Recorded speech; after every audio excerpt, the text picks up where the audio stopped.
Okay, so let me do a little bit of a recap of what took place at the Laundrymat on Brown Street. I believe her name is Diane. So I'm sitting out back, and she comes out. She's like, "So how are you doing out here all by yourself? You know, like, you doing all right?" And I'm like, "Yeah, I'm fine." She's like, "Yeah." She was like, "Yeah, I mean, I don't want to bother if you don't want." You, she said, like, this is probably your quiet time, and I'm like, "Yeah, no, I mean, it's okay." And she's like, "Well," and then I told her about the weather. I'm like, "It just feels really good out today." And she's like, "Yeah." She's like, "But it's supposed to go bad." Like she said in a little rundown of what's supposed to take place next week with the weather. And I'm like, "Oh no, that's horrible." So then she began to talk about the media, things that are in the media.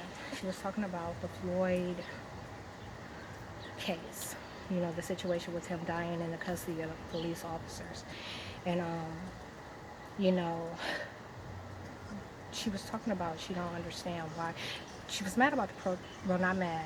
She was discussing the protesters, like how they've been pretty much making it bad for everyone else. She was like, you know, she didn't understand why they couldn't be peaceful protesters. Some innocent people got hurt doing that.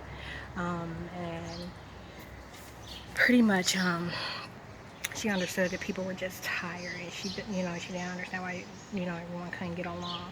I was telling her, I was like, well, you know, I was like, there was something that opened up the topic, I didn't just put it on her. But something opened up the topic, and I told her, I was like, well, it's just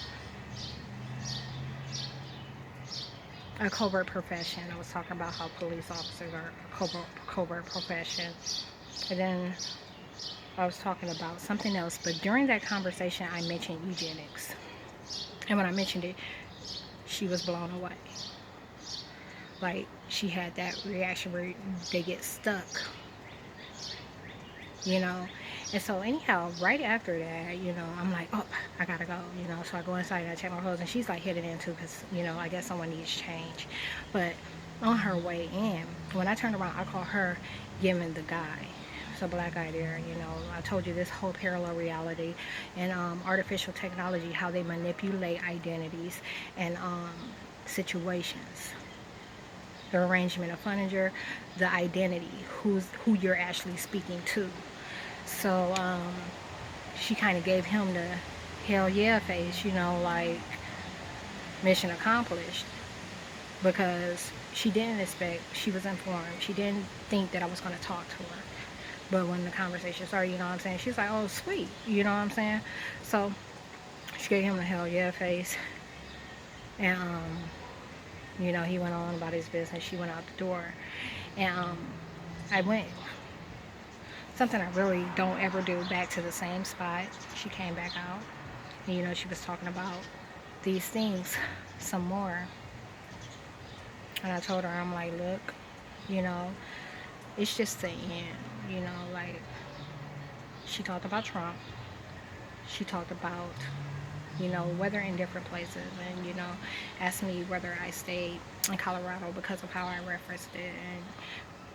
And, as the conversation went on, she realized I was well traveled. So, aside from that, she mentioned, um, oh my goodness, it was something else, like with the government, and just how she had to use their assistance before, and how, she has to do what she has to do. She used to live in Edgewood. She said at the time it was like only one other white female that lived down there, and that they always used to call her racist. And so that's one of them escaping your past. She was doing something during that time that were making people say that about her. Don't nobody call you that for no reason. So anyhow, I told her, I was like, I just think, I was like, it's just the end. Not I think, it is just the end. And I was like, and I don't want you to take offense to this at all. I was like, but it goes back to that DNA thing that I mentioned. Remember, I was talking about eugenics and stuff. I was like, all my entire life, I've been acquainted, like with different people, like different people. And I was like, oh, they're jamming. Look at this bullshit. Now I put their trash cans back. They had put them over here, so you weren't just gonna hit it from the side and stay the fuck out my view. You know, you were trying to look at me from that way, but now you're trying to cross all the way in front of me and be even more disrespectful.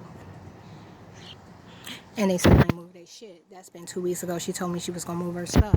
That's the reason the trash cans are there in the first place. They were on the side of the house. So for 2 weeks while you were figuring out what the fuck you was gonna do with your shit, you could have left them over there where you ain't have to see me at all. Okay, so anyhow, I'm going to back up a little bit. So remember I said something, open up that conversation. We were talking about the weather. And, you know, and I told her, I said, she mentioned California. She was like, oh, this person. She said, I just don't know if I can deal with the fires and stuff. And I was like, you know, it was odd. I said, I moved to California in 2017. I said, and it landed me literally right back here just months after I moved there. About a month and a half, 2 months. And she said, really, why would have it? And I told her, I said, you know, the government attacked me. And I asked her, did she know what gang stalking was? And she said, no. And I told her what it was. You know, I told her pretty much it's a disinformation camp. I said, I said at the root, it's a disinformation campaign that acknowledges the return of Christ. You know, and I told her, you know, the program was designed for torture and compliance and stuff like that. So, and so anyhow, now fast forward back to what I was saying. I told her, I said, I don't want you to take any offense to this. I said, but you know, it goes back to the DNA thing. I said, because she was like on the, you know, I don't know why we can't all just get along, our God.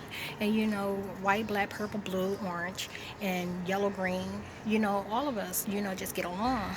And I was like, no, you know, like, I was like, here's the thing about DNA. Like, the whole eugenics thing, that's DNA self. If you have to steal from me to, in order for you to exist, I do have a problem with that. I was like, you know, it's it, I was like all my life, you know, I've known people, you know, lots of different kind of people, you know, and found them, you know, quite interesting. I was like, but when you recognize things and look at things for what they are, it's really quite disturbing. I was like, created races, you know, just everything that's not African cannot evolve, you know, like they have recessive DNA. They don't have, I was like, y'all don't have souls. I was like, y'all don't have pineal glands, which means that you can't develop without handicap, you know, and I was like, and you know, with the whole existence thing, you know, like I said, if you were able to sustain yourself, that's one thing, but you know, I do have a problem with, you know, DNA being stolen from me in order for you to be, you know, and I didn't even get into the why. The enslavement is why. It ain't even just I got a problem with it all the way around. Dominion, all of it. And I told her, I said, the government, like, it's the Antichrist and the Constitution is in place. There's a science to making the people. The Constitution is in place to preserve created races. That's what it boils down to. She said, oh, that's so sad. You know, that's just awful. You know, and I said, yeah. So it's the end. And I was like, so once this gets out, this matter gets out, you know, because she kept going on and on about the media and protesters and stuff like that. And I'm like, it's a demon, you know, that's being actually quite disrespectful in a way, in a roundabout way, you know, because I've protested. I've contacted the media. I've done everything that you could possibly do to draw awareness to this matter, and the motherfuckers won't do nothing. So, she just said it's awful, you know. And I'm like, yeah, alien activity is a problem. You know, those things that are strange your eye are a problem. And it's the end. Satan's time is up. I told her, I said, you know, and it's just that the white outfit is Satan's favorite outfit. She said, that's awful. So it's informed and it knows, you know, and the first time it kind of tried to beat around the bush, and the second time when it realized, you know, like, not when it realized, when I disclosed so much information, you know, that can't be argued, it was just like, it's awful. And it's sad, pretty much, you know, the idea of there being a world without them.